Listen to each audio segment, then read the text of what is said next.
हम्म, देखो।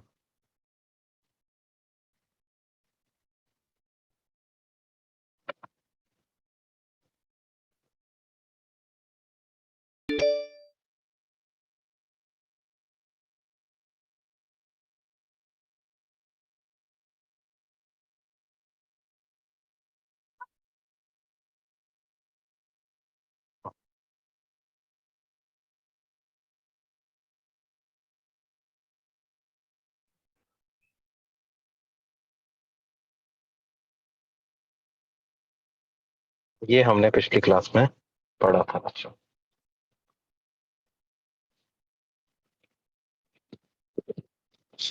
क्या है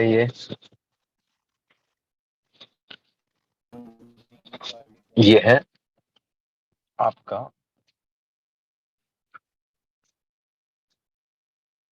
गैल्वेनोमीटर, है ना। देखो बी जो होता है ना, बी कुछ लोग पूछ रहे हैं सर उसमें बी क्या होता है। बी होता है स्ट्रेंथ ऑफ मैग्नेटिक फील्ड। इसमें बी क्या होता है? बी इज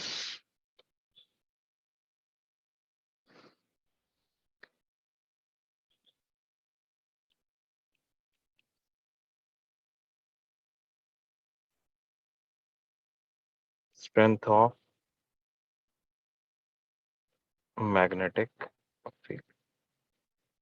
इसका ऐसा यूनिट होता है टेस्ला। ऐसा यूनिट इसका होता है टेस्ला। और ये बी कौन प्रोड्यूस करता है? मैग्नेट्स प्रोड्यूस करते हैं, मूविंग चार्जेस प्रोड्यूस करते हैं, है ना। जैसे हम इस तरह के मैग्नेट्स, सिलेंड्रिकल कोर वाले मैग्नेट्स यूज करते हैं, है ना। और इन मैग्नेट्स के बीच में रखते हैं क्या?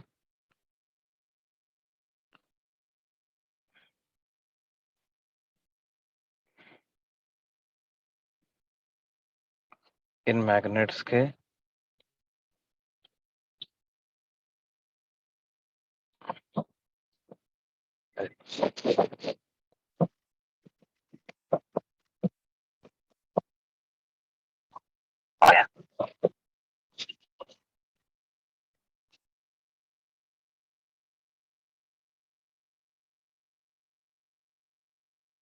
ये परमानेंट मैग्नेट्स होते हैं बच्चों। These are permanent magnets.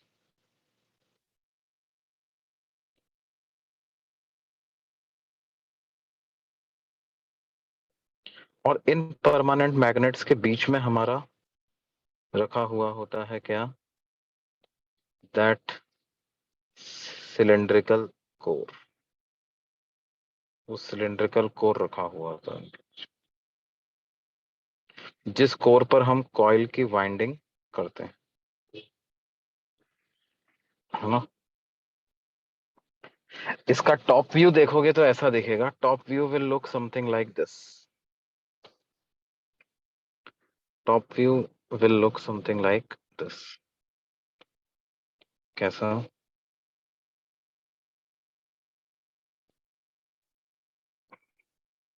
ये मैग्नेट,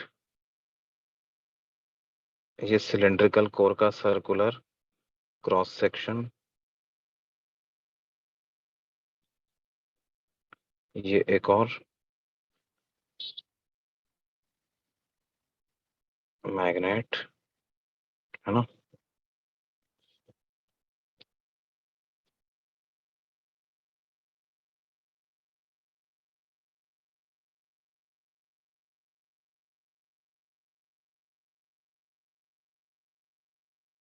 और इस पे वाइंडिंग हो रही है किसकी?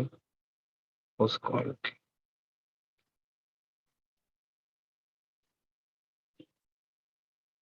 ये मैग्नेट का नॉर्थ पोल, ये साउथ पोल। और बी क्या होता है? B is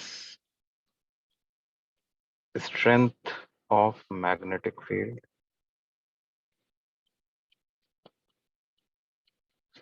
produced by the permanent magnets.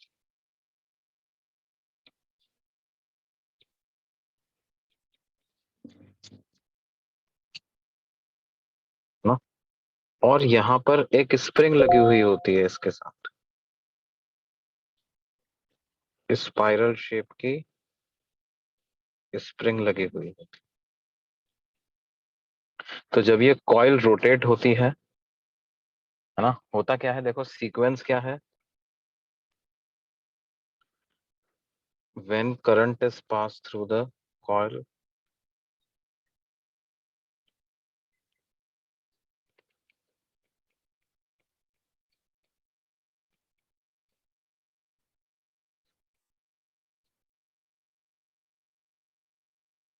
it experiences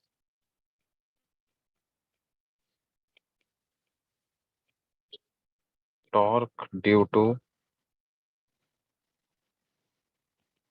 magnetic field produced by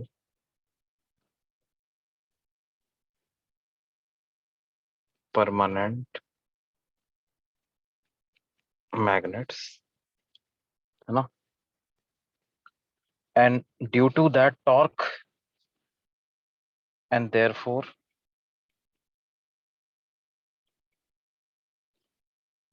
it rotates. अरे यार, एक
हाँ बच्चों, मेरी आवाज आ रही है ना?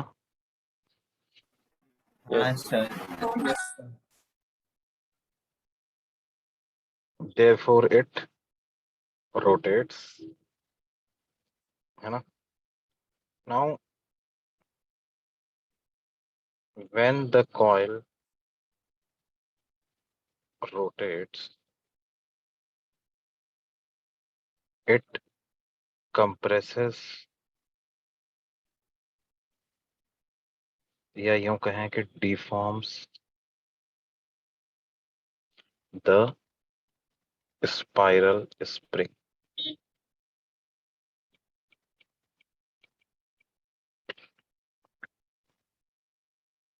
and thus spring exerts a torque in opposite direction,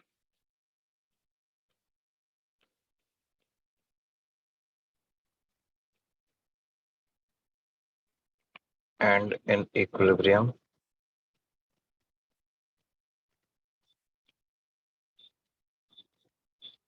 torque of magnetic field is equal to torque of spring, है ना। मैग्नेटिक फील्ड का टॉर्क होता है I N A into B. B is strength of magnetic field. ये किसने produce करी है? इन परमानेंट मैग्नेट्स। और स्प्रिंग का टॉर्क होता है सी थीटा। तो थीटा की क्या वैल्यू आ जाएगी? N A B divided by C multiplied by I, N A B by C multiplied by I, ये थीटा।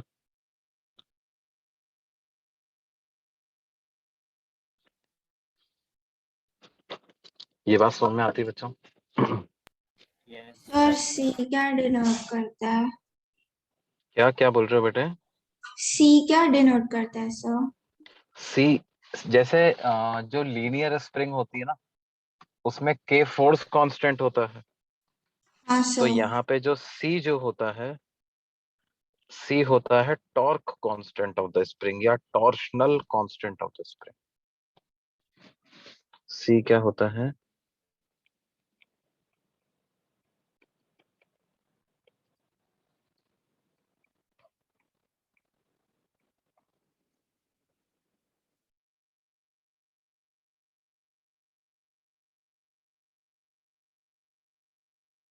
जैसे जो लीनियर स्प्रिंग होती है, उस लीनियर स्प्रिंग के लिए क्या होता है? फोर्स इज इक्वल टू के एक्स, और के को क्या बोलते हैं? Force constant of spring.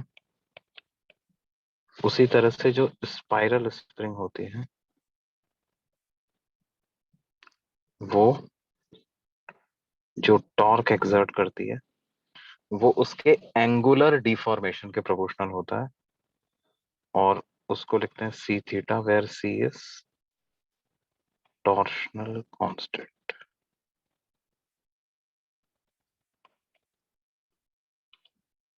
है ना?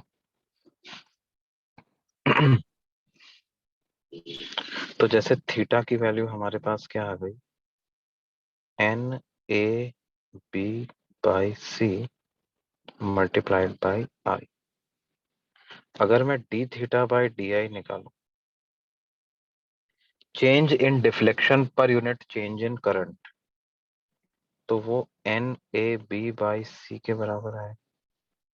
और इसको बोलते हैं सेंसिटिविटी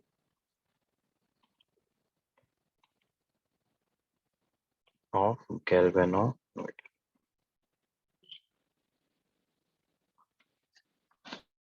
इसको क्या बोलते हैं बेटे? Sensitivity of the galvanometer. ज्यादा सेंसिटिव है ना? जैसे अपन ह्यूमंस का नेचर डिस्क्राइब करने के लिए भी सेंसिटिव यूज करते हैं ना वर्ड, ये ज्यादा सेंसिटिव है। ज्यादा सेंसिटिव का मतलब उसको थोड़ा सा डांटा, रोने लग गए, तो ज्यादा सेंसिटिव है। मतलब बात थोड़ी सी हुई और उसका रिएक्शन बहुत बड़ा, या थोड़ा सा डाटा गुस्सा हो गया, तो वो ज्यादा सेंसिटिव। तो उसी तरह से क्या है, ये गैल्वेनोमीटर की सेंसिटिविटी ज्यादा क्या कहेंगे कि करंट थोड़ा सा चेंज हुआ, करंट थोड़ा सा चेंज हुआ लेकिन डिफ्लेक्शन ज्यादा आ गया, ये लेस है और ये ज्यादा आ गया, तो हम कहेंगे कि मोर सेंसिटिव। तो वो इस पे डिपेंड करेगा। समझ में आई बात बच्चों? Yes sir. सर थोड़ा पेज ऊपर कोई करते हो क्या? हाँ हाँ, तुम जहाँ कहोगे वहां कर देंगे भाई, क्या दिक्कत है?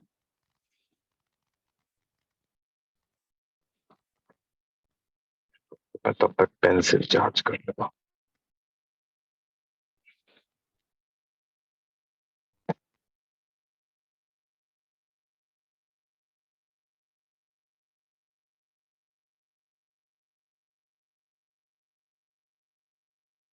लोग के स्कूल वाले तो सिलेबस खत्म करने पे आ गए होंगे।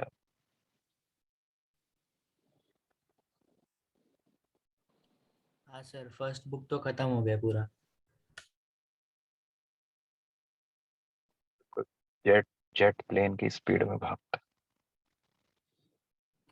सेकंड बुक में से वो रे ऑप्टिक्स और सेमीकंडक्टर्स भी पढ़ा दिया था पहले। है।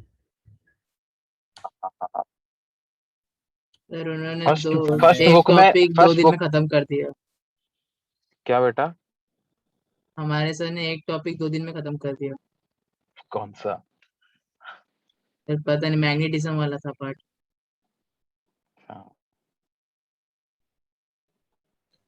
नवम में पहला बुक पूरा है तो पहले बुक में क्या क्या, पहले बुक में मेरे ख्याल से ऑल्टरनेटिंग करंट तक है या एसी तक है। इलेक्ट्रोमैग्नेटिक वेव्स तक? एसी तक है ना, ऑल्टरनेटिंग करंट। या इलेक्ट्रोमैग्नेटिक वेव भी है? वो नहीं है sir. Okay okay. Alternating current. हाँ हाँ। बहुत पार्ट हटा भी दिया है। हाँ हाँ हाँ हाँ हाँ। हो गया, ये वाला पेज हो गया बच्चों? हाँ सर, ये पेज हो गया। हाँ सर हो गया। ओके, तो इस पे है ना। अब देखो क्या होता है, गैल्वेनोमीटर से हमें करंट का मैग्नीट्यूड भी पता चल जाता है, करंट की डायरेक्शन भी पता चल जाती है ना। मतलब अगर जैसे मान लो एक ये रेजिस्टर है ना, और इसके साथ आपने गैल्वेनोमीटर लगाया ना, ये जो पूरा गैल्वेनोमीटर होता है उसका सिंबल ये होता है, this is circuit symbol of galvanometer. तो जैसे इस रेजिस्टर में से करंट कितना फ्लो कर रहा है वो मेरे को नापना है, तो मैं क्या करूंगा, ये गैल्वेनोमीटर को इसके साथ सीरीज में अटैच कर दूंगा। ठीक है, आप लिख सकते हो galvanometer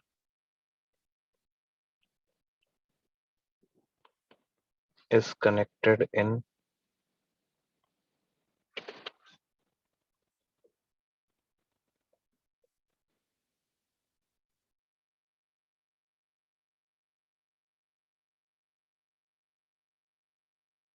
series with the resistor through which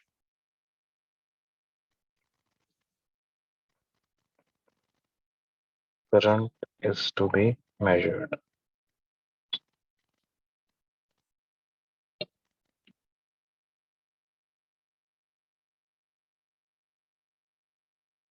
मतलब रेजिस्टर, बैटरी या एनी ब्रांच, जिस भी ब्रांच में करंट नापना है उस ब्रांच के साथ आप गैल्वेनोमीटर को सीरीज में लगाओ।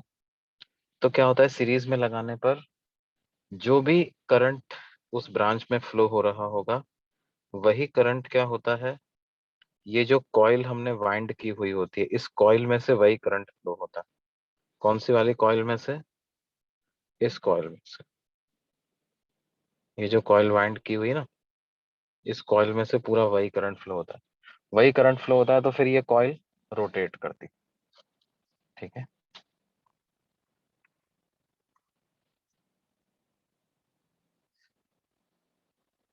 अच्छा। अब क्या होता है कि हम्म,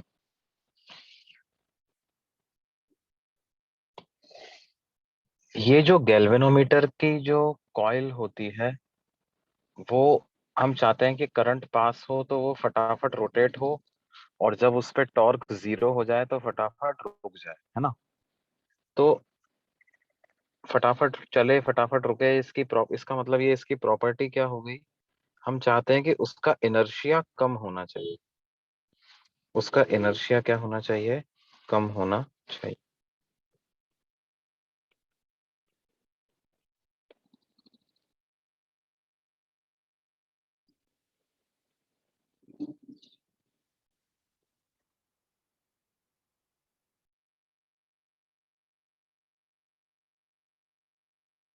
ठीक है, तो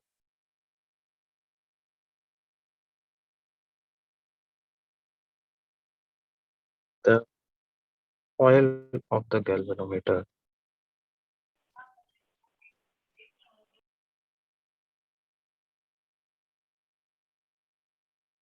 is made of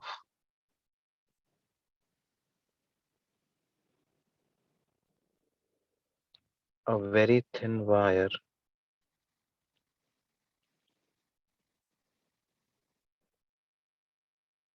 so that it has a small mass and it can be started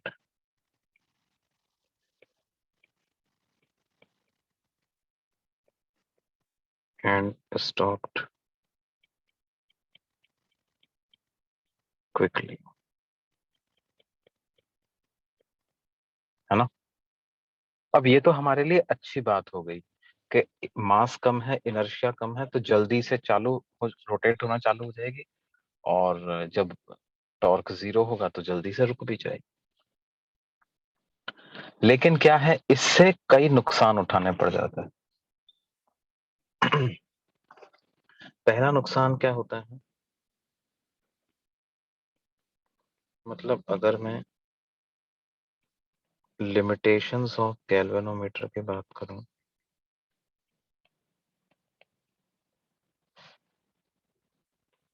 तो क्या है कि क्योंकि ये कॉइल थिन होती है, मास इसका कम होता है, तो ये बहुत जल्दी गर्म हो जाती है, टेम्परेचर इसका बहुत जल्दी बढ़ जाता है, और टेम्परेचर बहुत जल्दी बढ़ जाता है तो ये जल्दी से मेल्ट हो जाती। इसलिए क्या है, करंट ज्यादा पास नहीं करा सकते इसमें से। करंट ज्यादा पास करोगे तो I²R के हिसाब से रेट ऑफ हीट प्रोड्यूस ज्यादा होगी, और रेट ऑफ हीट प्रोड्यूस मतलब पर सेकंड ज्यादा हीट प्रोड्यूस होगी, तो क्या होगा, जल्दी से टेम्परेचर बढ़ जाएगा इसका, और ये मेल्ट होके खराब हो सकती है ना। तो the galvanometer cannot be used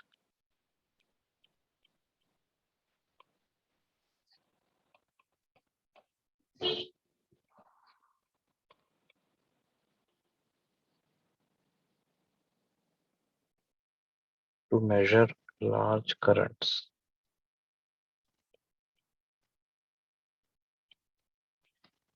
Why? Because since the coil is thin,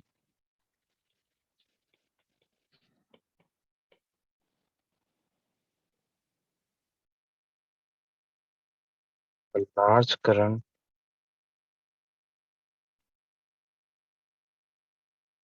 leads to generation of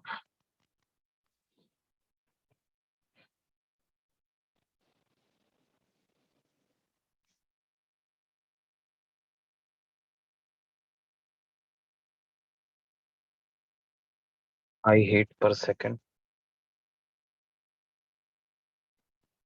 And since mass of coil is less,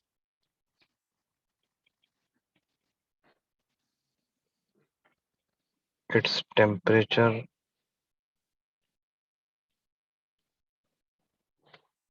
increases rapidly,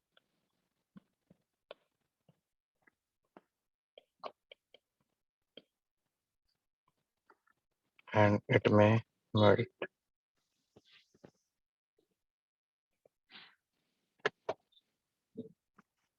ठीक है बेटा।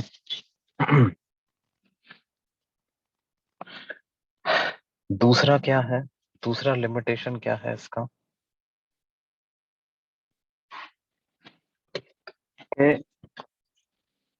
as the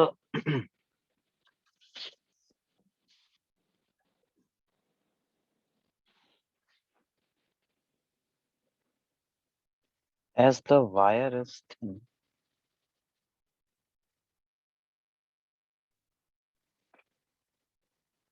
according to the formula,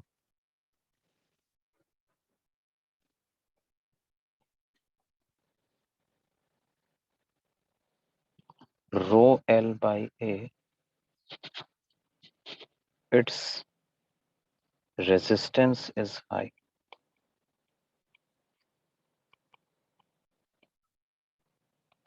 According to the formula rho L by A, its resistance is high, है ना। And because of high resistance,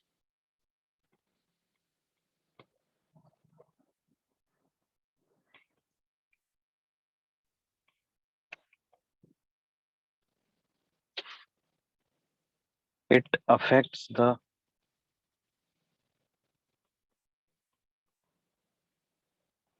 equivalent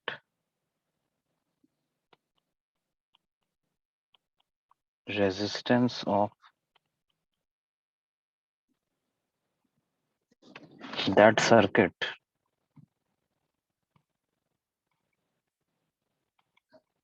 in which current is to be measured.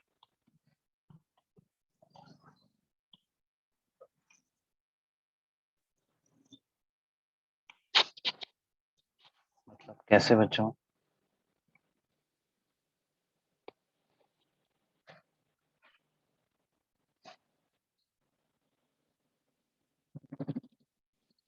जैसे माने कि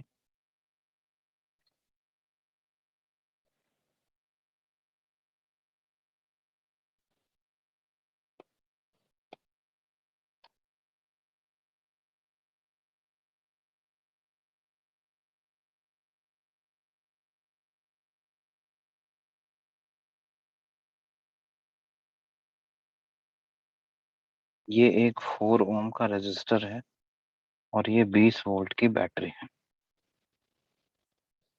और ये galvanometer है। इसकी coil का रेजिस्टेंस 1 ओम है ना। अब ये जो सर्किट है, इस सर्किट में से, इस रेजिस्टर में से कितना करंट फ्लो हो रहा होगा बच्चों?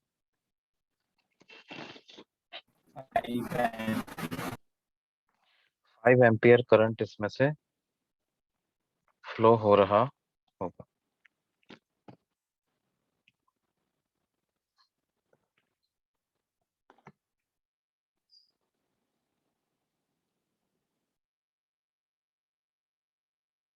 है ना। लेकिन जब मैं गैल्वेनोमीटर को इस रेजिस्टर के साथ सीरीज में कनेक्ट करके करंट मेजर करूंगा तो मेरे को सर्किट कुछ ऐसा बनाना पड़ेगा।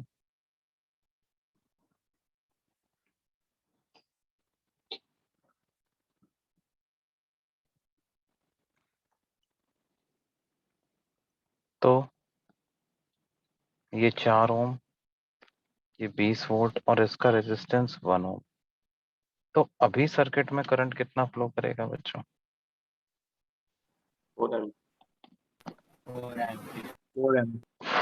4 एम्पियर फ्लो करेगा। तो जो डिफ्लेक्शन इन द गैल्वेनोमीटर होगा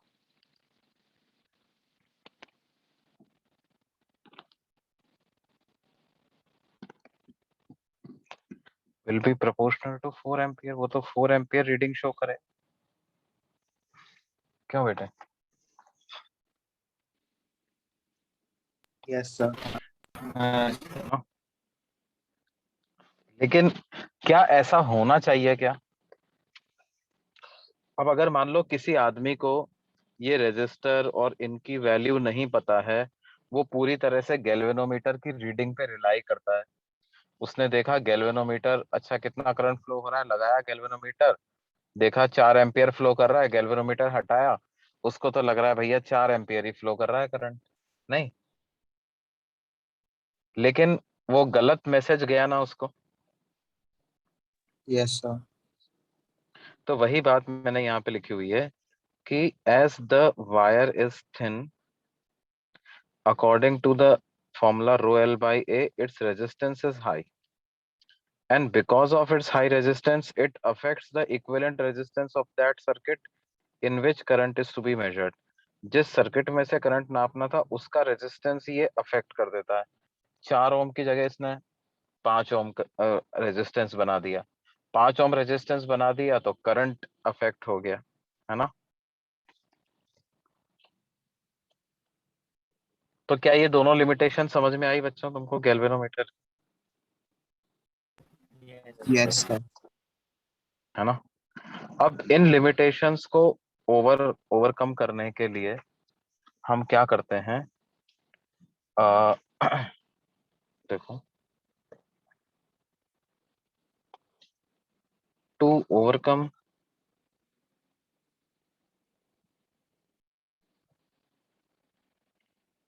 above limitations,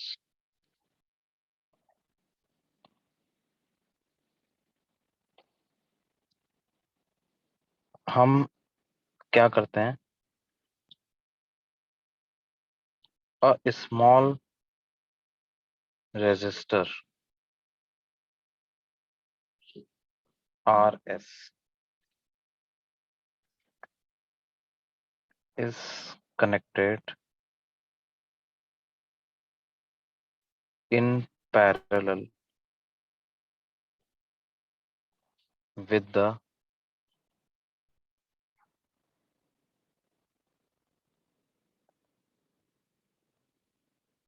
galvanometer coil, और उसको सर्किट में ऐसे शो कर देते हैं कि ये गैल्वेनोमीटर है, उसके पैरेलल में हमने क्या कनेक्ट कर दिया, एक स्मॉल रेजिस्टर उसके पैरेलल में कनेक्ट कर दिया।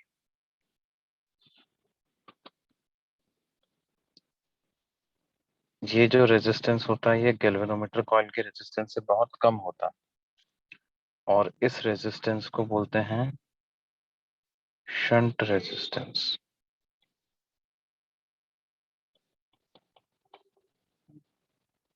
इस रेजिस्टेंस को बोलते हैं शंट रेजिस्टेंस।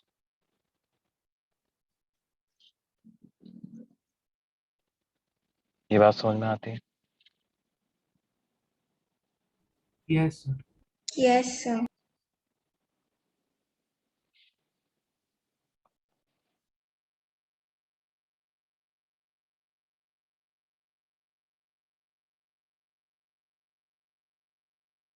अच्छा, इससे इससे क्या फायदा होता है भाई, है ना? अच्छा, अब क्या होता है कि ये जो पूरी डिवाइस बन गई ना, ये जो पूरा बन गया, इसको हम नाम दे देते हैं एमीटर। इसको एक डिवाइस बोल देते हैं। हम क्या करते हैं कि ये जो आपका गैल्वेनोमीटर कॉइल के साथ पैरेलल में जो मैंने एक स्मॉल रेजिस्टेंस लगाया है, इस पूरे को क्या नाम देता हूं मैं, इस पूरे को एक डब्बे में बंद कर देते हैं, और बाहर से ये दो तार निकाल देते हैं, ये वाले, और आम आदमी को बोलते हैं कि भैया ये तुम्हारे पास क्या बन गया है, ये एक एमीटर बन गया है।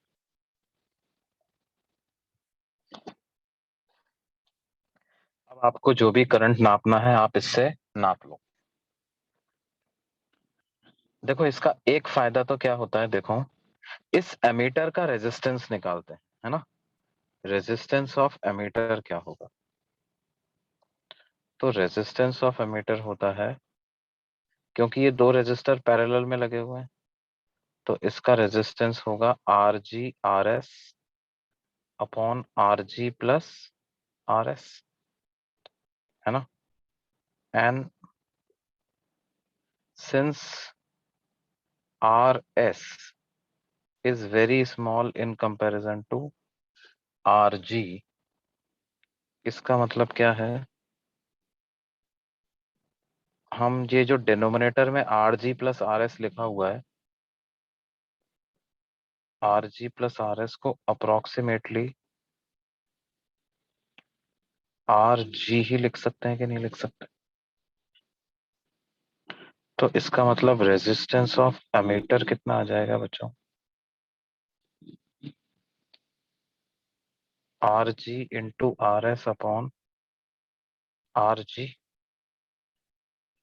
तो आर जी से आर जी कैंसिल हो गया, यानी resistance of ammeter approximately R S के बराबर ही आ गया कि नहीं आ गया?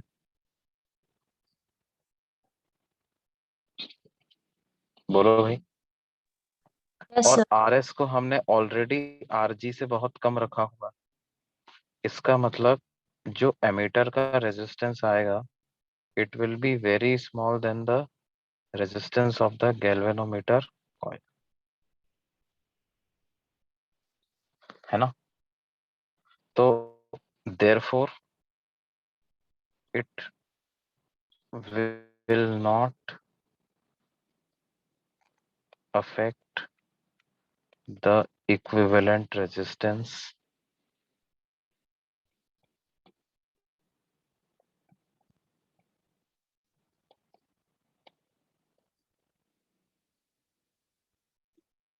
original circuit by great amount, या यूं कह सकते हैं कि जितना ज्यादा गैल्वेनोमीटर चेंज कर दिया करता है उतना चेंज नहीं करेगा, चेंज तो करेगा लेकिन जितना ज्यादा गैल्वेनोमीटर चेंज कर देता है उतना चेंज नहीं करेगा, है ना। यस जैसे एक सिंपल सा एग्जांपल मैं आपको दूं कि मान लो गैल्वेनोमीटर का रेजिस्टेंस है 1 ओम, है ना, और मैंने इसके साथ पैरेलल में एक रेजिस्टेंस लगा दिया 0.1 ओम का, तो रेजिस्टेंस ऑफ एमीटर क्या हो जाएगा, 1 इंटू 0.1 अपॉन 1 प्लस 0.1, तो 0.1 डिवाइडेड बाई 1.1 ऐसा आ जाएगा, तो इसको 1/11 ओम बोलेंगे, यानी कि 0.0909 ओम। ये बात समझ में आती है बच्चों? यस है ना। अब इस पूरे एमीटर को अगर अपन फिर से करंट नापने के लिए यूज करते हैं उसी वाले सर्किट में, 20 वोल्ट की बैटरी, 4 ओम का रेजिस्टर, अब इस एमीटर का रेजिस्टेंस है 0.09 ओम। तो अभी करंट कितना फ्लो करेगा इसमें से, 20 डिवाइडेड बाय 4.09 एम्पियर, इतना करंट फ्लो करेगा कि नहीं फ्लो करेगा?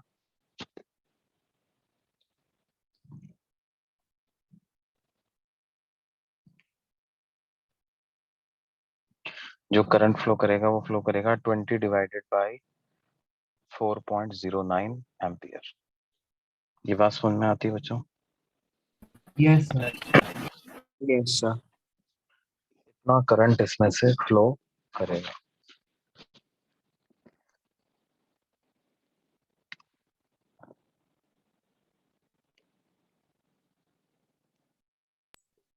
सर 1 मिनट पिछला पेज दिखाइए ना। हम्म।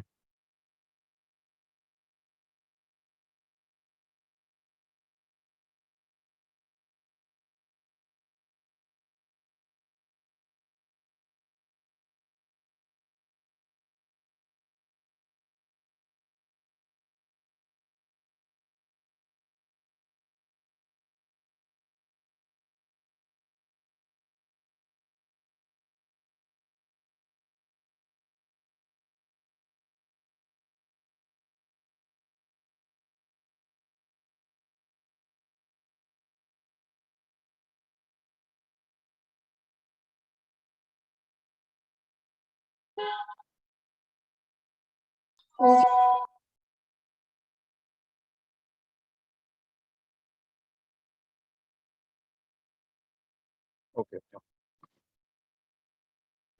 तो ये ऐसा करंट की वैल्यू आ जाएगी, है ना। अब क्या है भाई,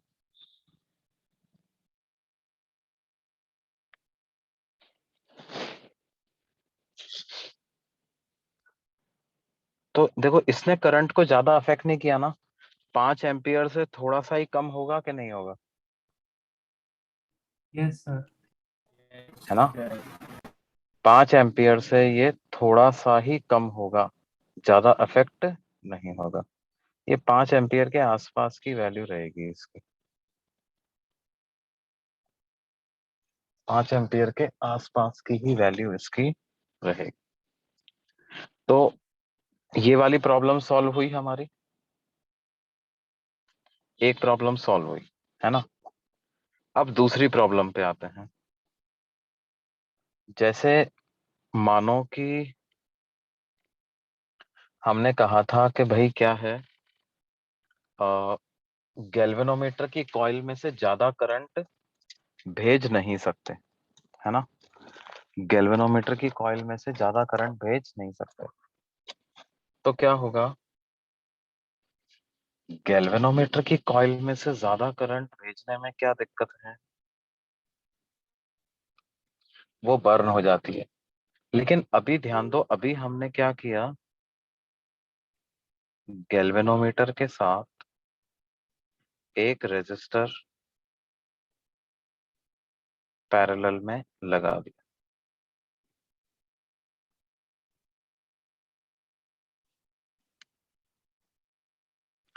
गैल्वेनोमीटर के साथ एक रेजिस्टर मैंने पैरेलल में लगा दिया, और उसका गैल्वेनोमीटर के रेजिस्टेंस को आरजी बोलता हूं, तो उसका रेजिस्टेंस बहुत कम है ना। तो अब क्या होगा, जैसे यहां से जो भी करंट जाएगा ना बच्चों, इस से जो भी करंट जाएगा, वो उसका कुछ पार्ट गैल्वेनोमीटर में से जाएगा और कुछ पार्ट शंट रेजिस्टेंस में से चला जाएगा। ये आरएस को शंट रेजिस्टेंस बोलते हैं, है ना। और इनफैक्ट ज्यादातर शंट रेजिस्टेंस में से ही जाएगा। क्यों? क्योंकि हमें पता है कि अ,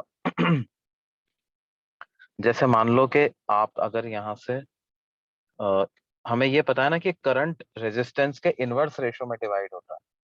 पैरेलल में अगर रेजिस्टर्स कनेक्टेड होते हैं, in parallel resistors current resistance के इनवर्स रेशो में डिवाइड होता है कि नहीं होता? हाँ सर। In parallel resistors current gets divided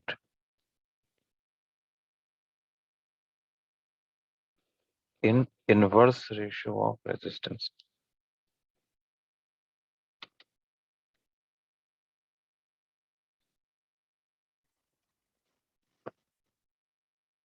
In parallel resistors, current gets divided in inverse ratio of resistance. तो क्या होगा,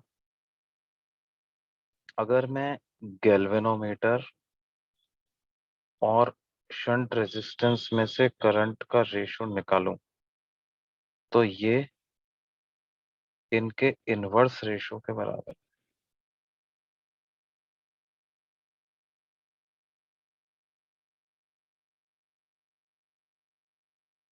ये इनके इनवर्स रेशो के बराबर आए, है ना। Yes, sir.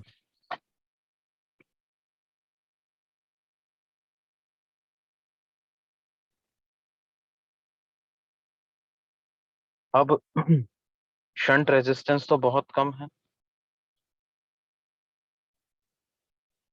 इसका मतलब गैल्वेनोमीटर में से करंट बहुत कम जाएगा in comparison to the current through shunt resistance, है ना। जैसे इसको भी अपन एक वैल्यू लेके चेक कर लेते हैं कि मान लो गैल्वेनोमीटर की कॉइल का रेजिस्टेंस है 1 ओम और शंट रेजिस्टेंस है 0.1 ओम।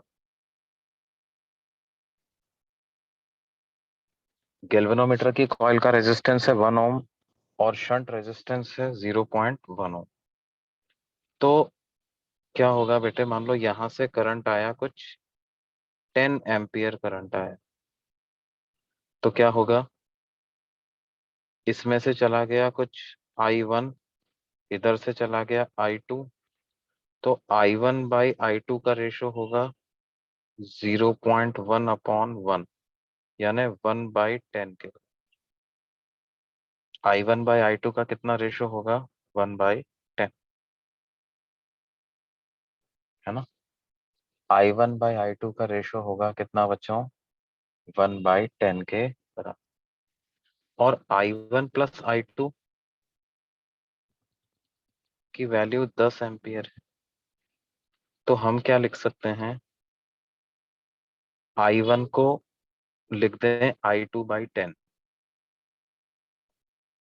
I1 को क्या लिख दें? I2/10। तो I2/10 मतलब 0.1 I2 ऐसा लिख दें, प्लस I2 इक्वल टू 10। तो I2 की क्या वैल्यू आ जाएगी? I2 की वैल्यू हो जाएगी 10/1.1, तो यानी 100/11।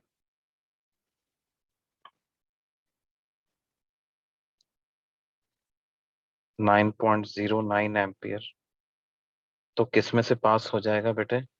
इस 0.1 ओम में से, और जो बचा हुआ है वो 1 ओम में से पास हो। समझ में आ रही है बात भाई? Yes, sir. Yes, sir. तो गैल्वेनोमीटर की कॉइल प्रोटेक्ट हो जाएगी कि नहीं हो जाएगी? आपने ज्यादा करंट मेजर पास करा दिया, लेकिन गैल्वेनोमीटर की कॉइल में से कम करंट है, तो क्या अमीटर को ज्यादा करंट मेजर करने के काम लिया जा सकता है ना? तो हाँ, ये भी अपन लिख सकते हैं क्या, कि with the help of as shunt resistance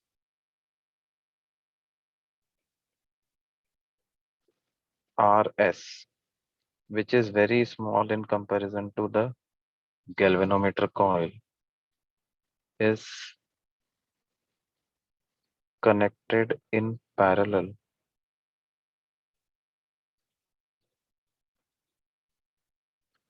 most of the current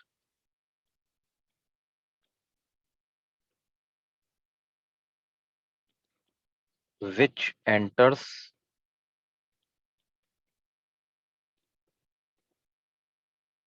ammeter passes through the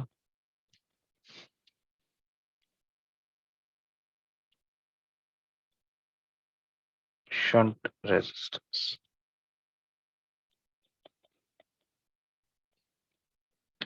Most of the current which enters ammeter passes through the shunt resistance, and hence galvanometer coil remains protected.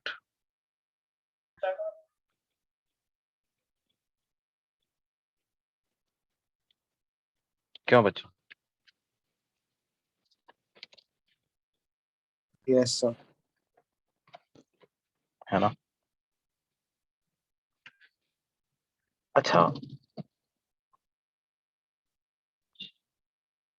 चलो ये protect तो हो गई।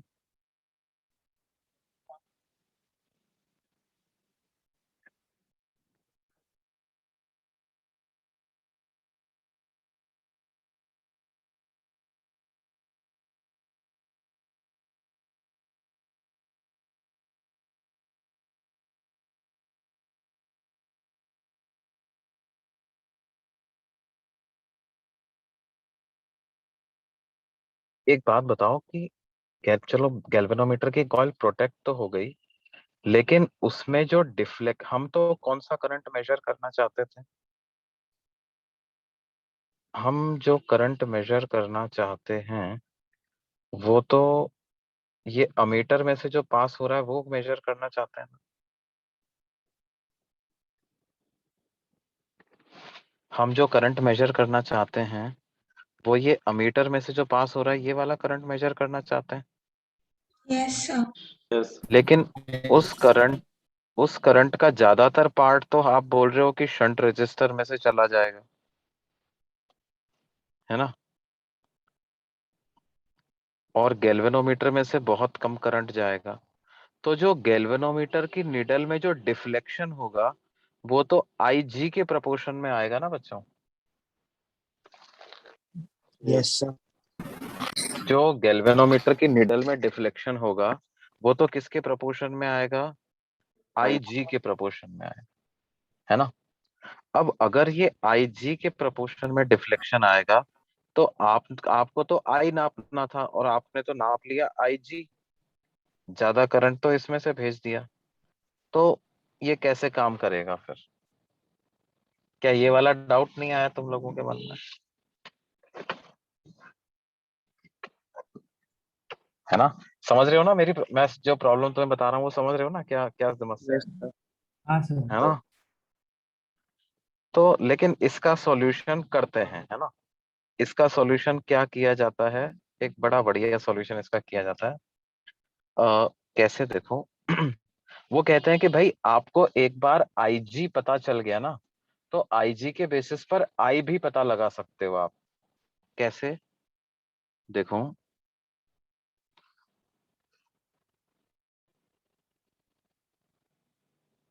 ये galvanometer की coil है और इसके साथ पैरेलल में लगा हुआ है एक शंट रेजिस्टेंस।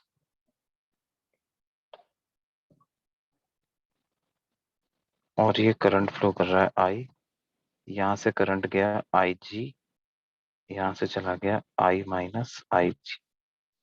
हमें पता है इन दोनों का रेशो तो रेजिस्टेंस के इनवर्स रेशो के बराबर है। तो I G upon I minus I G, I G upon I minus I G को क्या लिख सकता हूं, R S divided by R G के बराबर। तो यहां से हमारे पास आ जाएगा I G R G is equal to I into R S minus I G into R S. तो ये माइनस वाली टर्म को हम इधर ले लेते हैं, तो I G into R G plus R S, ये किसके बराबर हो गया, आई इंटू आर एस के बराबर। यानी कि आई की क्या वैल्यू आ गई, I G into R G plus R S divided by R S. तो आई बराबर हो जाएगा किसके, I G into 1 plus R G by R S. ये आई की इतनी वैल्यू आ जाएगी।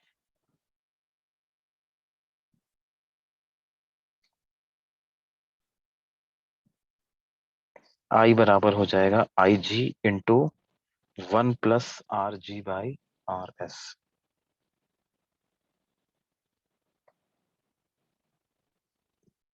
ये बात समझ में आती है बच्चों, यस सर। Yes, sir. है ना। तो आपको क्या करना है, एक बार गैल्वेनोमीटर वाला करंट पता चल गया डिफ्लेक्शन से, तो उस करंट को इस वैल्यू से मल्टीप्लाई कर देना, 1 plus R G by R S से मल्टीप्लाई करते जाओ।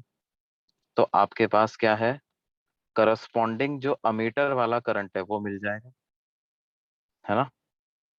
जैसे मान लो क्या है कि पहले जो आपने अमीटर का जो स्केल बनाया हुआ था वो ऐसे बना हुआ था कि यहाँ पर 0, इधर 1 मिली एम्पियर करंट, फिर 2 milli ampere current, 3 milli ampere current और 5 मिली एम्पियर करंट, ऐसा आपने बनाया हुआ था, है ना। तो क्या है, और मान लो कि गैल्वेनोमीटर कॉइल का रेजिस्टेंस 1 ओम है, शंट रेजिस्टेंस 0.1 ओम यूज किया, तो आई किसके बराबर हो जाएगा, I G into 1 plus R G by R S. तो ये हो जाएगा आई जी इंटू 1 + 10, यानी आई की वैल्यू बराबर हो जाएगी आई जी इंटू 11, है ना। आई की वैल्यू बराबर हो जाएगी आई जी इंटू 11 के। मतलब जितना भी करंट गैल्वेनोमीटर शो करेगा उसको 11 के फैक्टर से मल्टीप्लाई कर दो आप। तो किसके फैक्टर से मल्टीप्लाई कर दो, 11। तो मतलब ये 1 एम्पियर करंट फ्लो हो रहा है ना, तो इसका मतलब अमीटर से करंट आया होगा 11 मिली एम्पियर। ये 2 मिली एम्पियर फ्लो कर रहा है तो अमीटर से आया होगा 22 मिली एम्पियर। ये 3 मिली एम्पियर फ्लो कर रहा है तो अमीटर से आया होगा 33 मिली एम्पियर। उस तरह से आगे जाकर के 5 मिली एम्पियर हो गया, तो इस यहाँ की जगह लिख दो 55 मिली एम्पियर। और फिर वो इंजीनियर लोग क्या करते हैं, वो कहते हैं कि भाई अब इस वाली रीडिंग का तो कोई काम है ही नहीं, इसको हटा दो। जो एंड यूजर है, जो कोई इलेक्ट्रिशियन है या लेबोरेटरी में कोई एक्सपेरिमेंट कर रहा है, तो उसको क्या मतलब कि गैल्वेनोमीटर से कॉइल से कितना करंट जा रहा है, उसको तो इन्हीं वैल्यू से मतलब है ना। क्यों बेटे? तो वो क्या करते हैं, जो इंस्ट्रूमेंट पे पुराना कागज चिपका हुआ होता है उसको हटा देते हैं, उस पे नया कागज चिपका देते हैं, और सेम एंगल पर जो करंट लिखा हुआ है, गैल्वेनोमीटर वाला करंट, उसको एक पर्टिकुलर फैक्टर से मल्टीप्लाई कर देते हैं। कौन से फैक्टर से? 1+RG/RS वाले फैक्टर से मल्टीप्लाई कर देते हैं, तो उससे क्या होता है, एमीटर वाला करंट आ जाता है। सर मल्टीप्लाई कौन करता है? मल्टीप्लाई जो अमीटर बनाएगा वो करता है। ओके। नहीं, यस। मल्टीप्लाई कौन करेगा? जो अमीटर बना रहा है वो मल्टीप्लाई कर देगा इसको।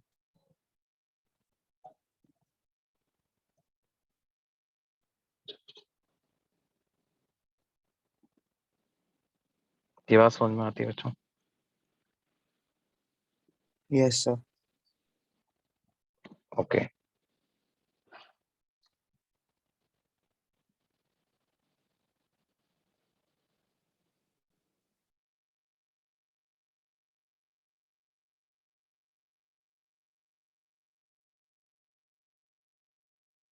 है ना?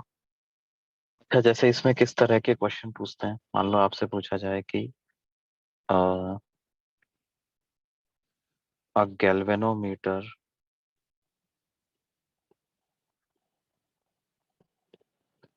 which shows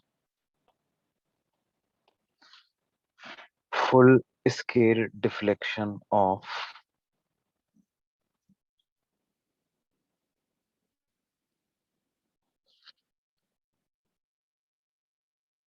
5 milliampere is to be converted into an ammeter which can measure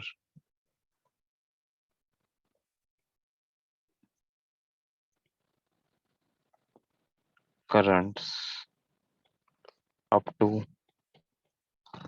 5 ampere. What resistance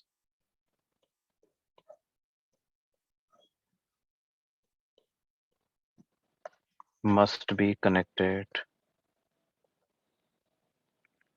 in parallel with galvanometer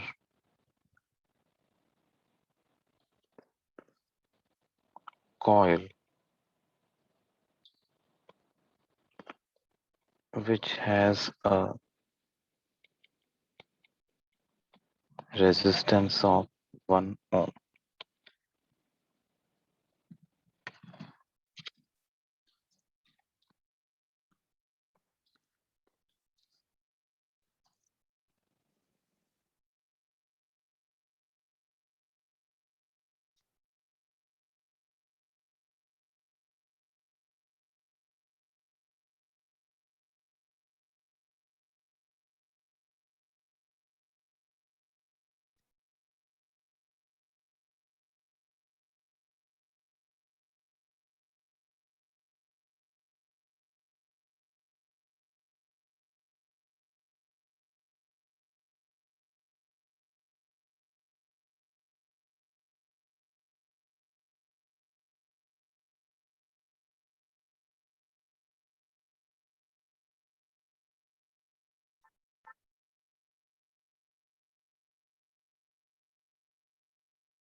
हाँ बच्चों, क्या आंसर आया? 1/999।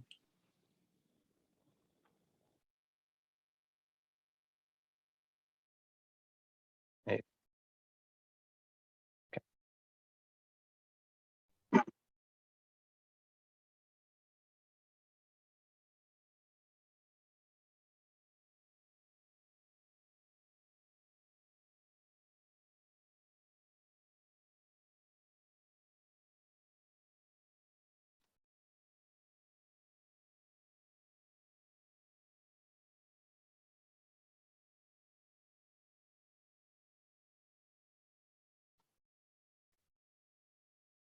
तो देखो कैसे करेंगे भाई, स्क्रीन शेयरिंग।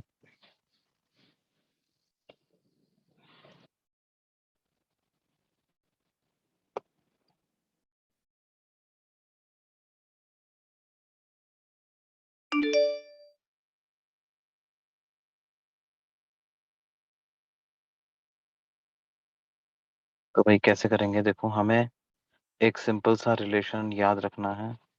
क्या? आई यानी current through ammeter is equal to I G current through galvanometer into 1 plus R G by R S, है ना। जब गैल्वेनोमीटर में से करंट मैक्सिमम होगा तो अमीटर से भी मैक्सिमम होगा, है ना। तो भाई अमीटर से मैक्सिमम करंट की क्या लिमिटेशन है? कितना भी भेज दो उसको, वैसे तो कोई खुद की तरफ से कोई दिक्कत नहीं है। बस उसको दिक्कत यही आती है कि भाई अमीटर से ज्यादा करंट भेजोगे तो ठीक है, ज्यादा से ज्यादा शंट एब्जॉर्ब कर रहा है, लेकिन गैल्वेनोमीटर से भी तो करंट जा रहा है ना। और गैल्वेनोमीटर में से ज्यादा करंट भेजने की एक लिमिटेशन है आपके पास।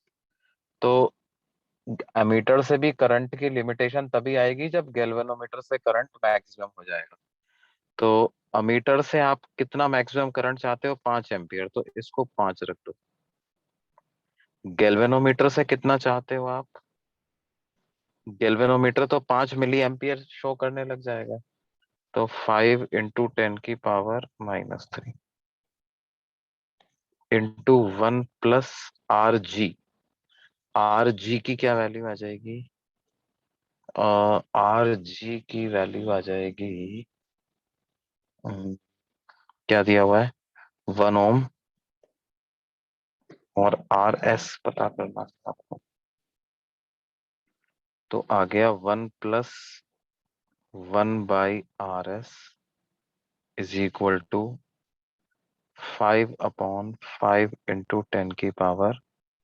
10⁻³ तो 5 से 5 कैंसिल हो गया, ये 1000 हो गया।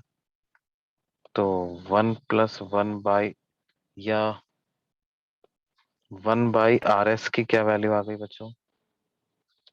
1/RS की वैल्यू आ गई 999। तो RS की वैल्यू आ जाएगी 1/999 ohms। RS की वैल्यू आ जाएगी 1/999। क्या ये बात समझ में आती है बच्चों? Yes sir. ओके।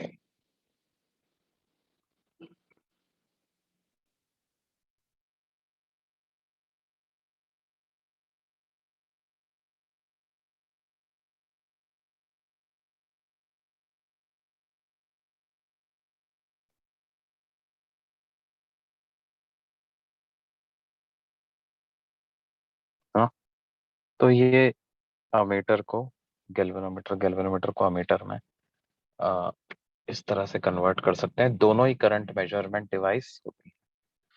फिर उसके बाद अगला जो इंस्ट्रूमेंट अपने को पढ़ना होता है वो होता है क्या बच्चों? Volt meter.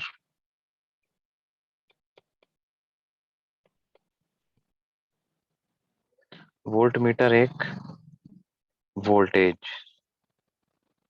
या पोटेंशियल डिफरेंस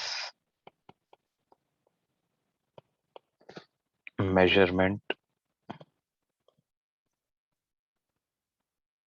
डिवाइस वोल्टेज या potential difference measurement device.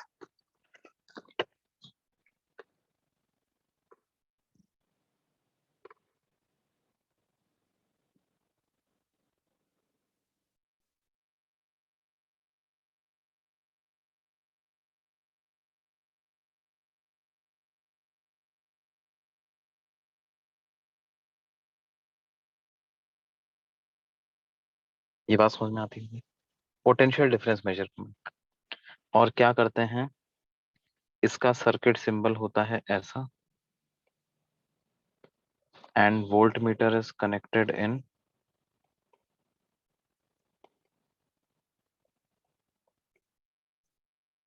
connected across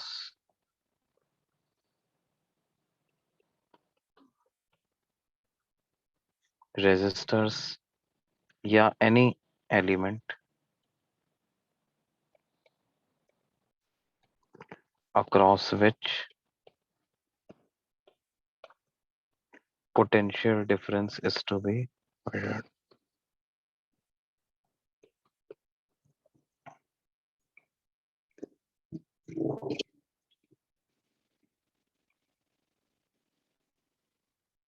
है ना?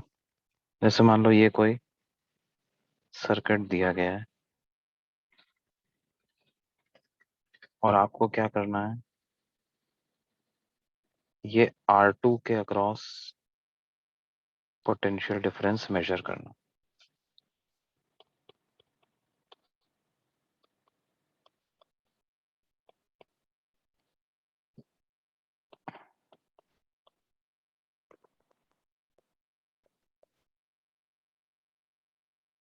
तो क्या करेंगे, वोल्ट मीटर लो और इसको R2 के साथ पैरेलल में कनेक्ट कर दो, सो दैट जितना पोटेंशियल डिफरेंस R2 में आ रहा हो उतना ही पोटेंशियल डिफरेंस वोल्ट मीटर में भी आ जाए। नहीं, जितना पोटेंशियल डिफरेंस R2 में आ रहा हो उतना ही पोटेंशियल डिफरेंस वोल्ट मीटर में भी आ जाए, है ना? अच्छा, वोल्ट मीटर के अंदर क्या होता है, देखो इंटरेस्टिंग चीज क्या है, वोल्ट मीटर के अंदर भी गैल्वेनोमीटर ही होता है। भाई लोगों ने कहा कि यार गैल्वेनोमीटर में से कितना करंट पास हो रहा है ये मुझे पता है ना? गैल्वेनोमीटर का रेजिस्टेंस पता है। तो अगर मैं करंट और रेजिस्टेंस को मल्टीप्लाई कर दूं तो क्या मुझे पोटेंशियल डिफरेंस नहीं मिल जाएगा?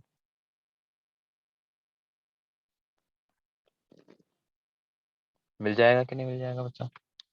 मिल तो फिर से क्या करेंगे, नया कागज चिपका लें इसमें भी, यस सर। है ना? तो इसमें भी क्या करते हैं, जो पुराना आपका जो स्केल होता है जिसपे लिखा रहता है 1 milli ampere, 2 milli ampere, 3 milli ampere, तो what they do is they prepare a new paper, और न्यू पेपर पे फिर से जैसे मान लो 10 डिग्री एंगल के डिफ्लेक्शन पे 1 मिली एम्पियर करंट फ्लो होता है, और गैल्वेनोमीटर का मान लो रेजिस्टेंस 2 ओम है, तो 1 milli ampere current corresponds to 2 milli volt of potential difference, है ना? तो जहां पर 1 मिली एम्पियर करंट लिखा हुआ है वहां पर वो 1 मिली एम्पियर करंट की जगह 2 मिली वोल्ट पोटेंशियल डिफरेंस लिख सकते हैं कि नहीं लिख सकते? करेक्ट इंफॉर्मेशन बता रहे हैं? नहीं। उसी तरह से जहां पर 2 मिली एम्पियर करंट लिखा हो तो 2 मिली एम्पियर को 2 ओम से मल्टीप्लाई कर दो तो 4 मिली वोल्ट का पोटेंशियल डिफरेंस आ जाएगा। जहां 3 मिली एम्पियर करंट लिखा हुआ है तो उसको 2 ओम से मल्टीप्लाई कर दो तो 6 मिली ओम का रेजिस्टेंस आ जाएगा। क्यों बेटे?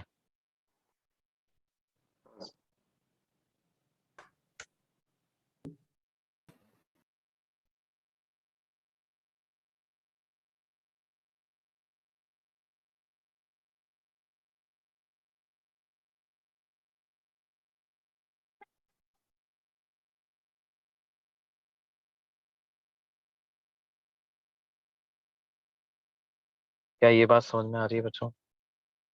हाँ Yes. Sir. Yes, sir. Okay, तो इस तरह से हम क्या करते हैं, एक गैल्वेनोमीटर को वोल्ट मीटर में कन्वर्ट कर देते हैं। लेकिन लेकिन सर एक स्क्रीन बात उसमें, देखना है। हाँ, The screen. एक बात उसमें ध्यान होती है, ध्यान रखना होता है हमको कि क्योंकि आप गैल्वेनोमीटर के मतलब वोल्ट मीटर को किसी भी डिवाइस के साथ पैरेलल में लगाने वाले हो, है ना, तो अगर अपन देखो इनका इक्विवेलेंट निकालने जाएं, किनका, इनका इक्विवेलेंट निकालने जाएं, तो 1/R इक्विवेलेंट कितना आएगा, 1/R2 plus 1 by resistance of volt meter, इतना आएगा कि नहीं आएगा?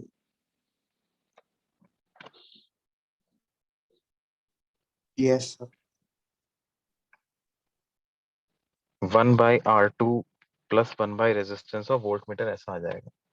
तो हम चाहते हैं कि 1/R इक्विवेलेंट अप्रोक्सीमेटली 1/R2 के बराबर ही रहे। 1/R इक्विवेलेंट अप्रोक्सीमेटली 1/R2 के बराबर ही रहे। तो ऐसा होने के लिए क्या resistance of volt meter must be very high कहना सही होगा?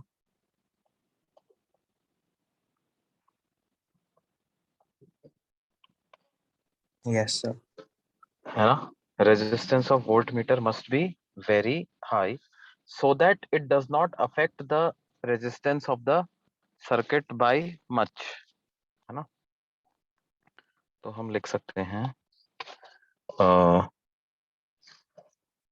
resistance of voltmeter must be high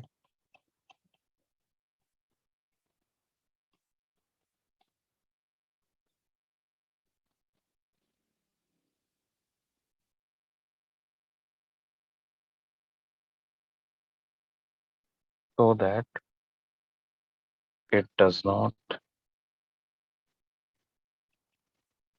affect the overall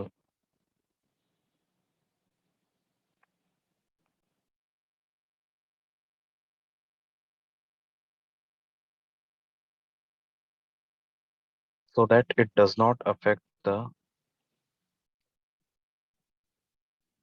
overall equivalent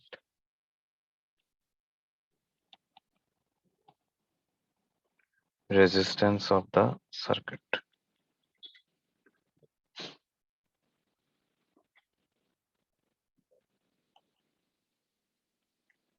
है ना। तो हम क्या करते हैं कि गैल्वेनोमीटर की जो कॉइल होती है उसके साथ सीरीज में एक हाई रेजिस्टर लगा देते हैं, है ना, और इस पूरे डिवाइस को क्या नाम देते हैं, इस पूरे डिवाइस को नाम देते हैं वोल्ट मीटर, ठीक है। और वोल्ट मीटर की जो रीडिंग होगी वो किसके बराबर होगी, जो गैल्वेनोमीटर की रीडिंग है multiplied by R plus R जी। तो बेसिकली हम क्या करेंगे, हम ऐसा लिख सकते हैं कि to convert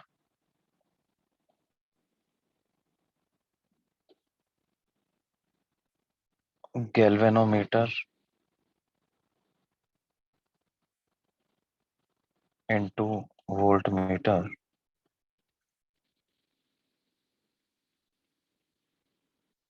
a high resistance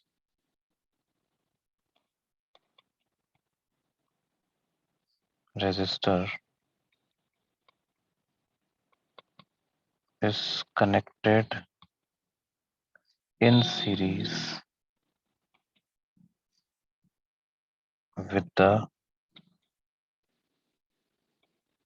galvanometer coil,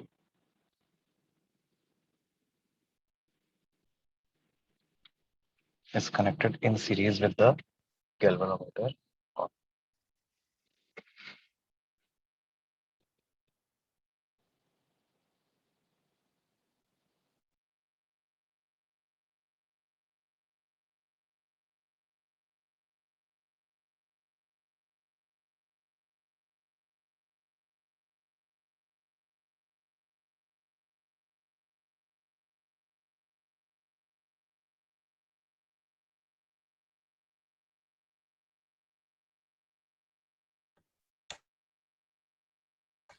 sir हाँ बेटे बोलो। हमने जब एमीटर बनाया था तब हाँ देखा था कि हाई करंट पास करेगा तो करंट डिवाइड हो जाएगा इनवर्स रेशियो में, और गैल्वेनोमीटर को कोई प्रॉब्लम नहीं होगा, उसकी कॉइल मेल्ट नहीं होगी। मेल्ट नहीं होगी, सही बात है। लेकिन यहाँ पे सीरीज में है, यहाँ पे हाई करंट पास हो गया तो नहीं, देखो क्या होगा यहाँ पर, आपने क्योंकि गैल्वेनोमीटर के सीरीज में एक रेजिस्टर लगा दिया, तो उससे क्या होगा कि ओवरऑल इसका रेजिस्टेंस बढ़ गया है ना। ये पूरा जो रेजिस्टेंस है R प्लस आर जी, ये हाई है ना। अब क्या होगा, क्योंकि ये रेजिस्टेंस हाई है तो इसकी वजह से क्या होगा, यहाँ पर कुछ पोटेंशियल डिफरेंस आएगा, तो करंट तो रेजिस्टेंस हाई होने की वजह से कम ही फ्लो करेगा ना। ओवरऑल करंट ही कम जाएगा इसमें। मतलब ये वाला जो करंट होगा, ये वाला करंट, ये करंट ही कम फ्लो करेगा ना बेटा। कौन सा, वोल्ट मीटर में से जाने वाला करंट ही कम फ्लो होगा, क्योंकि डिवाइस का रेजिस्टेंस ही हाई है। हाँ सर समझा। ठीक है।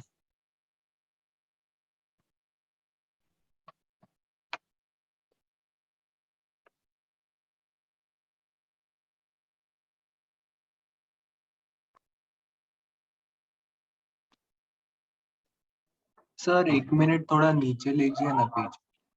हाँ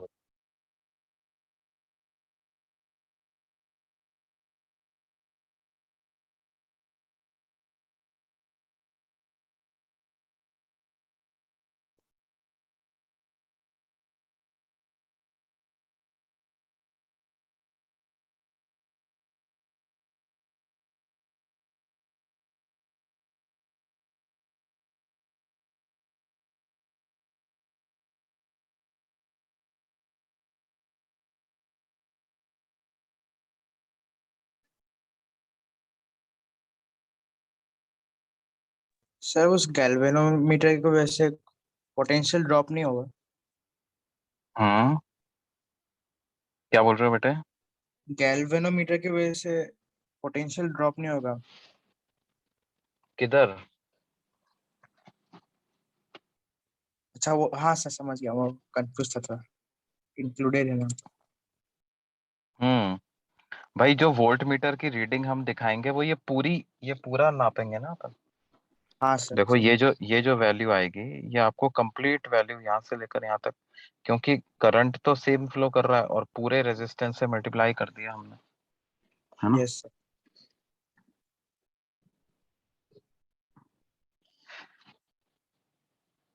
ये बात समझ में आती है बच्चों। Yes sir. तो ये होता है वोल्ट मीटर, है ना। अब देखो आइडियल डिवाइसेस भी होती हैं, मतलब वो एक हाइपोथेटिकल कॉन्सेप्ट है। आइडियल डिवाइस तो हो नहीं सकती है, लेकिन what is an ideal voltmeter. An ideal volt circuit में कई बार कह दिया जाता है assume that voltmeters are ideal, तो इसका मतलब क्या होता है, an ideal voltmeter means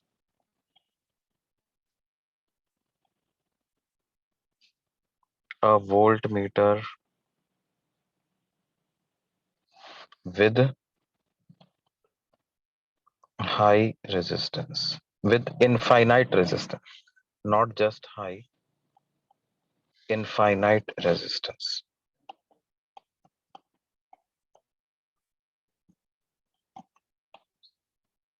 है ना।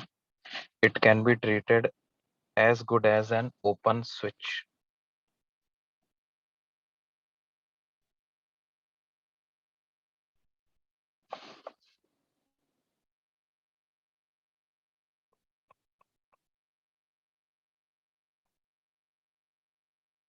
ओपन स्विच की तरह से आप इसको ट्रीट कर सकते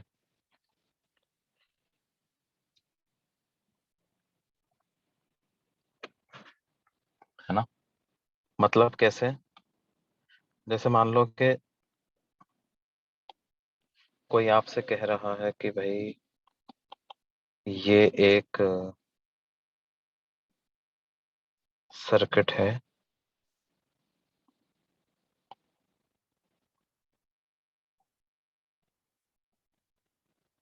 ट्वेंटी 24 वोल्ट की बैटरी है, ये 1 ओम का रेजिस्टर है, ये 2 ओम का रेजिस्टर है, ये 3 ओम का रेजिस्टर है। ठीक है, और मैंने क्या किया, एक वोल्ट मीटर को इधर लगाया। हमसे बोल रहे हैं assume that volt meter is ideal.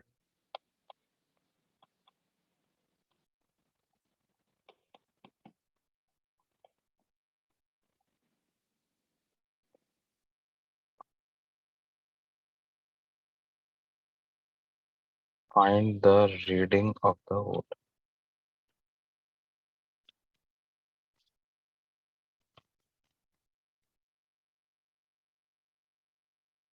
Find the reading of the voltmeter. तो कैसे पता करेंगे बच्चों?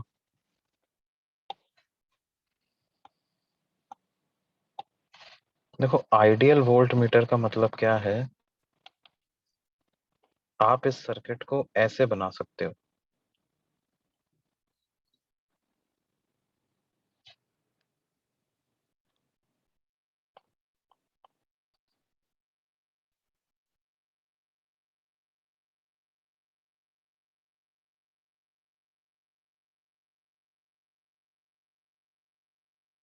ऐसे बना सकते हो सर्किट को।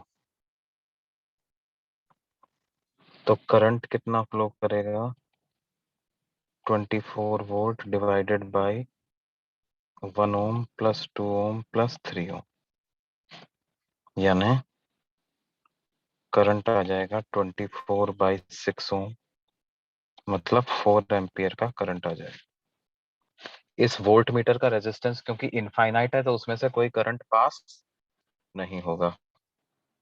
तो potential drop across 2 ohm resistor कितना आ जाएगा, करंट इनटू रेजिस्टेंस IR, तो 8 वोल्ट का ड्रॉप आ जाएगा।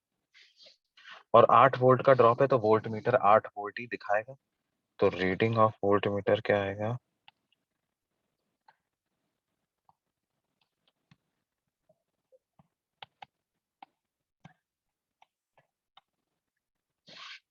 ये बात समझ में आई बच्चों? Yes, sir. Yes, sir.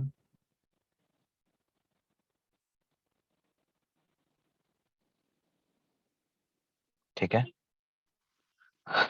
ये आइडियल वोल्ट मीटर को इस तरह से अपन ट्रीट कर सकते हैं। मतलब आइडियल वोल्ट मीटर है तो मान लो कि वो है ही नहीं, लेकिन जिस भी डिवाइस के अक्रॉस वो कनेक्टेड है, उस डिवाइस के अक्रॉस तुम तो potential difference normal current electricity के क्वेश्चन की तरह से निकाल लो, और फिर उसी को बोल दो कि ये रीडिंग वोल्ट मीटर की होगी भैया, है ना। मतलब it is a fancy way of asking what is the potential drop across 2 ohm resistor, है ना। वोल्ट मीटर नहीं लगाते तो पहले भी पूछते थे ना ये वाला सवाल, तो अपन क्या पूछते थे भाई, 2 ओम की रीडिंग बताओ, 2 ओम के अक्रॉस पोटेंशियल ड्रॉप कितना होगा ये बताओ। अभी ऐसा ना पूछ करके क्या पूछ रहे हैं, आइडियल वोल्ट मीटर की रीडिंग बताओ, तो वो बता देंगे अपन। उसी तरह से जैसे आइडियल वोल्ट मीटर होता है, उसी तरह से आइडियल अमीटर भी होता है। Ideal ammeter has zero resistance.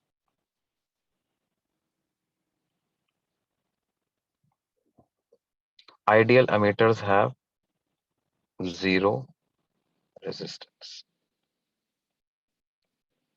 They can be replaced by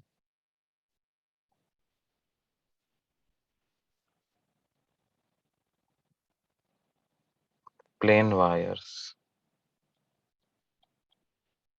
in circuit. Plain wire से रिप्लेस कर सकते हैं उनको, मतलब कि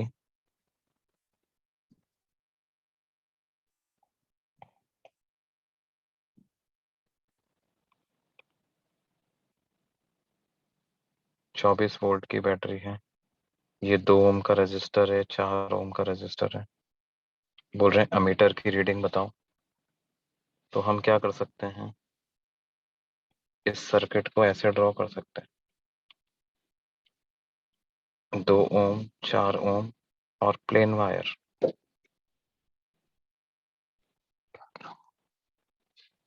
तो क्या हो जाएगा?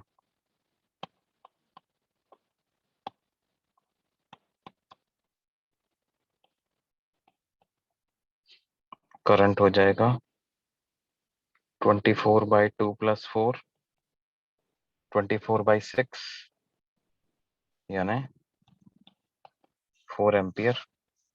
तो हम बोलेंगे reading of a meter is 4 ampere.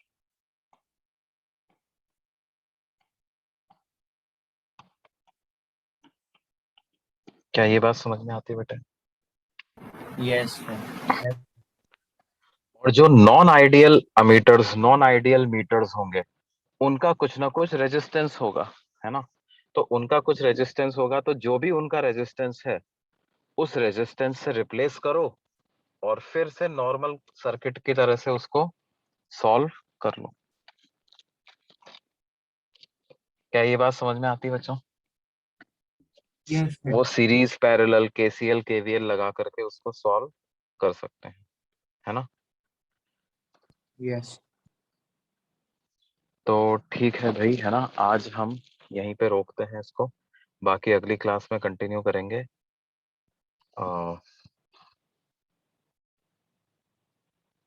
अब हमारा आज चैप्टर खत्म तो नहीं हो पाया है, अभी बस अपना ज्यादा नहीं बचा हुआ, बस एक डिवाइस और पढ़ना है अपने को, पोटेंशियोमीटर, है ना? वो पढ़ते ही हमारा चैप्टर खत्म हो जाएगा। तो नेक्स्ट लेक्चर में तो डेफिनेटली खत्म हो ही जाएगा, फिर कैपेसिटेंस चालू करेंगे। ठीक है बच्चों? सर होमवर्क का कब करेंगे? होमवर्क क्या रहेगा भाई अपना?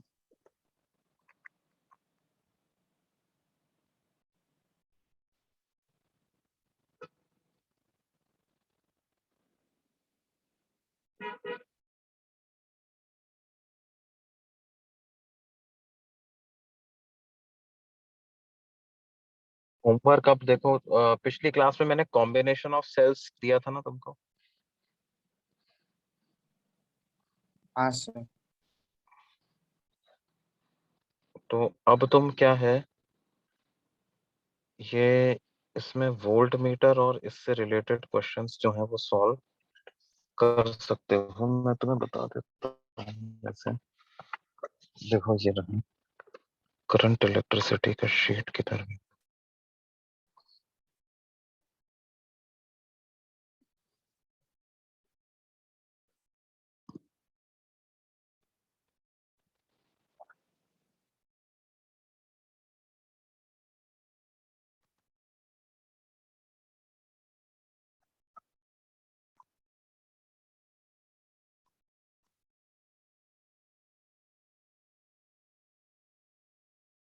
देखो जो तुम्हारा इंस्ट्रूमेंट वाला जो सेक्शन है ना, उसमें से अब आप कर सकते हो question number F1, F2।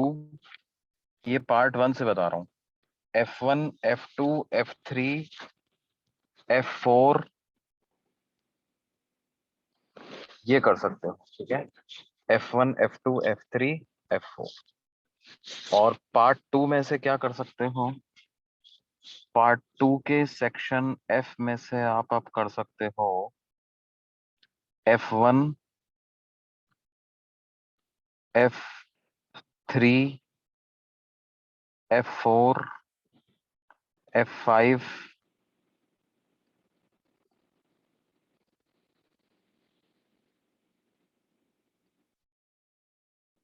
F5 यहां तक कर सकते हो, ठीक है?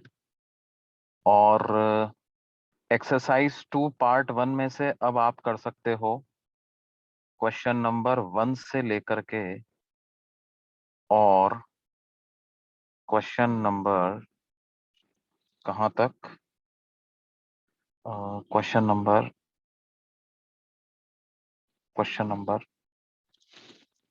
19 तक। क्वेश्चन नंबर 1 से लेकर के क्वेश्चन नंबर 19 तक।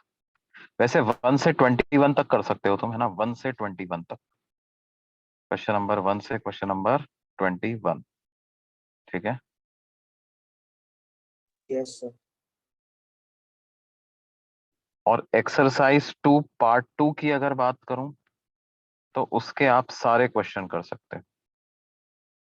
एक्सरसाइज 2 पार्ट 2 के आप सारे क्वेश्चन कर सकते हैं।